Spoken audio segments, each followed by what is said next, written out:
আচ্ছা, কল্পনা করুন তো, যদি 1947 সালে ভারত ভাগ না হতো, যদি হিন্দু আর মুসলমানের সেই পুরনো দেওয়ালটা রাজনীতির হাতুড়িতে না ভেঙে বরং ভালোবাসায় মিশে যেত। আজ আমরা এক মেরুকরণের যুগে দাঁড়িয়ে আছি, কিন্তু আজ থেকে 100 বছর আগেই পন্ডিচেরির এক নির্জন ঘরে বসে এক ঋষি এই ধ্বংসলীলার ভবিষ্যৎবাণী করেছিলেন। তিনি শ্রী অরবিন্দ। কেন তিনি মনে করতেন ভারত ভাগ হওয়াটা এক বিরাট ভুল ছিল? আজ আমরা শুনবো এক নিষিদ্ধ ইতিহাসের গল্প। আপনার ধর্ম কি আপনার বিকাশের পথে বাধা? একজন হিন্দু বিপ্লবী কেন হঠাৎ ধর্ম ত্যাগ করে আধ্যাত্মিকতার কথা বলতে শুরু করলেন? 1910 সাল, শ্রী অরবিন্দ তখন ব্রিটিশদের চোখে সবচেয়ে ভয়ঙ্কর ব্যক্তি। সাংবাদিক হিসেবে তিনি ধরে ফেলেছিলেন ব্রিটিশদের সেই কুখ্যাত ডিভাইড অ্যান্ড রুল নীতি। তিনি দেখলেন কিভাবে ঢাকা আর চট্টগ্রামে পরিকল্পিতভাবে হিন্দু মুসলিম দাঙ্গা বাঁধানো হচ্ছে। কিন্তু শ্রী অরবিন্দ কেবল রাজনীতির লড়াই লড়ছিলেন না, তিনি ধর্মের এক গভীর সত্য উন্মোচন করলেন। তিনি বললেন, মানুষ যখন ধর্মকে একটা দলের মতো ব্যবহার করে তখনই বিপদ বাড়ে। ধর্ম যখন নিজেকে কেবল একটি মতবাদ মানে ক্রিড, একটি আচার মানে কাল্ট বা গির্জার সাথে চিহ্নিত করে, তখন এটি একটি প্রতিবন্ধক শক্তিতে পরিণত হতে পারে। মানুষের আধ্যাত্মিক সত্যের বদলে ধর্মতন্ত্র বা সম্প্রদায়বাদী বড় হয়ে ওঠে। শ্রী অরবিন্দ পন্ডিচেরি যাওয়ার ঠিক আগেই বুঝতে পেরেছিলেন হিন্দু মুসলিম সমস্যার সমাধান কোনো মিছিলে নেই, আছে মনের গভীরে। কিন্তু অরবিন্দ যখন যোগ বলে মনের গভীরতা মাপছিলেন, দিল্লির রাজনীতি তখন এক মারাত্মক শর্টকাট খুঁজছিল। ভালোবাসা কি কোনো রাজনৈতিক চুক্তিতে কেনা সম্ভব? শ্রী অরবিন্দ যখন আধ্যাত্মিক বিপ্লবের কথা বলছেন, ঠিক তখনই ভারতীয় রাজনীতির মঞ্চে প্রবেশ করলেন মহাত্মা গান্ধী। গান্ধীজি ভাবলেন, যদি মুসলমানদের খিলাফত আন্দোলনে সমর্থন দেওয়া হয় তবে হয়তো হিন্দু মুসলিম ঐক্য চিরস্থায়ী হবে। তিনি বলেছিলেন, খিলাফত রক্ষা করতে পারলে আমি স্বরাজ আন্দোলনকেও পিছিয়ে দিতে পারি। কিন্তু শ্রী অরবিন্দ এবং ঐতিহাসিক আর.সি. মজুমদার এই পদক্ষেপকে এক ভয়ঙ্কর আবেগপ্রবণ ভুল হিসেবে দেখেছিলেন। অরবিন্দ জানতেন রাজনৈতিক তোষামত কেবল বিভেদকে বাড়ায়। তার সেই সতর্ক বার্তা আজও আমাদের কানে বাজে। হিন্দু মুসলমান ঐক্য রাজনৈতিক সমন্বয় বা কংগ্রেসের তোষামদের মানে ফ্ল্যাটারির মাধ্যমে অর্জিত হতে পারে না। এর সমাধান খুঁজতে হবে হৃদয়ের গভীরে।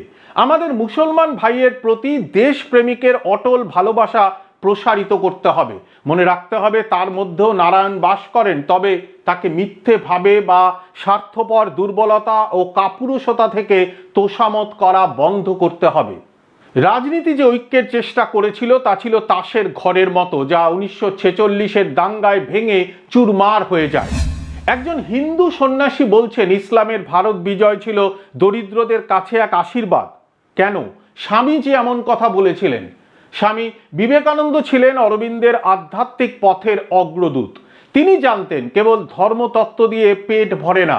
তিনি দেখেছিলেন কিভাবে তথাকথিত উঁচু জাতের হিন্দুদের অত্যাচারে মানুষ ইসলামের দিকে ঝুঁকেছিল। মুসলমানদের ভারত বিজয় পদদলিত ও দরিদ্রদের কাছে পরিত্রাণ হিসেবে এসেছিল। সেজন্যই আমাদের জনসংখ্যার 1/5 মুসলমান হয়েছে। বিবেকানন্দের স্বপ্ন ছিল অদ্ভুত এবং শক্তিশালী। তিনি বলেছিলেন, ভারতের মুক্তির জন্য প্রয়োজন এক শঙ্কর শক্তি। আমাদের মাতৃভূমির জন্য বেদান্ত মস্তিষ্ক এবং ইসলামিক দেহ একমাত্র আশা। আমরা এমন এক মানবজাতি চাই যারা সব ধর্মের শাস্ত্রের ঊর্ধ্বে উঠে এক সত্যে পৌঁছবে। ধর্ম কি সময়ের সাথে বদলাতে পারে, নাকি পুরনো নিয়ম আঁকড়ে ধরাই ধর্মের ধর্ম? ঋষি অরবিন্দ মনে করতেন হিন্দু ধর্ম তার নবজাগরণের মধ্য দিয়ে নিজেকে সংস্কার করেছে। রামমোহন বিদ্যাসাগর বা বিবেকানন্দের হাত ধরে হিন্দু ধর্ম আধুনিক হয়েছে। কিন্তু ইসলামের মধ্যে এই সংস্কারবাদী হাওয়া ব্রিটিশ আমল থেকেই রুদ্ধ ছিল। অরবিন্দ লক্ষ্য করেছিলেন ইসলামে শাস্ত্রের অন্ধ আনুগত্য সংস্কারের পথে বাধা হয়ে দাঁড়াচ্ছে। গীতার ব্যাখ্যা দিতে গিয়ে তিনি যা বলেছিলেন তা যে কোনো ধর্মের জন্য এক বড় শিক্ষা। প্রতিটি শাস্ত্রে অবশ্যই দুটি উপাদান থাকতে হবে, একটি অস্থায়ী ও নশ্বর যা সেই দেশ ও কালের ধ্যান ধারণার সাথে যুক্ত, আর অন্যটি হলো চিরন্তন ও অক্ষয় যা সব যুগে প্রযোজ্য। অরবিন্দের মতে সত্য কোনো স্থির জল নয়, সে এক বহমান নদী, যা যুগের সাথে তাল মিলিয়ে নিজেকে না বদলায় সে ধর্ম মৃত প্রায় হয়ে যায়। আপনি কি এমন কারো সাথে ঘর করতে পারবেন যার মূল মন্ত্রই হলো আমি তোমাকে সহ্য করব না? শ্রী অরবিন্দ সবসময় আধ্যাত্মিক মিলনের কথা বললেও বাস্তব থেকে তিনি চোখ ফেরাননি। তিনি তার শিষ্যদের সাথে এক আলোচনায় এক ভয়ঙ্কর কিন্তু সৎ প্রশ্ন তুলেছিলেন। তিনি জানতেন ঐক্য একতরফা হতে পারে না। আপনি এমন একটি ধর্মের সাথে শান্তিতে থাকতে পারেন যার নীতি হলো সহনশীলতা, কিন্তু এমন একটি ধর্মের সাথে শান্তিতে থাকা কিভাবে সম্ভব যার নীতি হলো আমি তোমাকে সহ্য করব না? আপনি কিভাবে এই লোকেদের সাথে ঐক্যবদ্ধ হবেন? এটি ছিল একটি সতর্কবাণী। যদি কোনো ধর্ম গোঁড়ামিকে বিসর্জন না দেয় তবে ভারতের ফেডারেল কাঠামো ভেঙে পড়বেই। আমরা কি কেবল অতীতের ভোরের সন্তান হয়েই থাকব, নাকি ভবিষ্যতের সূর্যের দিকে তাকিয়ে এগিয়ে যাব? শ্রী অরবিন্দ এবং স্বামী বিবেকানন্দ দুজনেই চেয়েছিলেন ধর্মকে সংকীর্ণতার খাঁচা থেকে মুক্ত করতে। শ্রী অরবিন্দ বলেছিলেন আমরা কোনো বিশেষ ধর্মের শিকলে বাধা নই। আমাদের গীতার শিক্ষার চার দেওয়ালের মধ্যে নিজেদের বন্দী করার প্রয়োজন নেই। আমরা অতীতের ভোরের সন্তান নই, আমরা ভবিষ্যতের মধ্যাহ্নের সন্তান। বিবেকানন্দের কণ্ঠেও ছিল একই সুরের অনুরণন। আমি মুসলমানদের মসজিদে যাব, আমি খ্রিস্টানের গির্জায় গিয়ে ক্রুশের সামনে নত জানু হব। বাইবেল, বেদ বা কোরআন কেবল গুটি কয়েক পৃষ্ঠা মাত্র, আরও অসীম সংখ্যক পৃষ্ঠা উন্মোচিত হওয়া বাকি। 1947-এর এই স্বাধীনতা কি কেবল এক টুকরো রুটির মতো ভাগ হয়ে যাওয়া? অরবিন্দ কি জানতেন দেশভাগ কেন টিকবে না? 15ই আগস্ট 1947 ভারত স্বাধীন হলো, কিন্তু পন্ডিচেরি থেকে দেওয়া তার বেতার বার্তায় শ্রী অরবিন্দের গলায় ছিল দুঃখের সুর। তিনি দেশভাগকে এক স্থায়ী রাজনৈতিক বিভাজন হিসেবে মানতে চাননি। ভারত মুক্ত, কিন্তু সে ঐক্য অর্জন করতে পারেনি। যেভাবেই হোক এই বিভাজন যেতেই হবে, কারণ এটি ছাড়া ভারতের নিয়তি মারাত্মকভাবে ক্ষতিগ্রস্ত হতে পারে।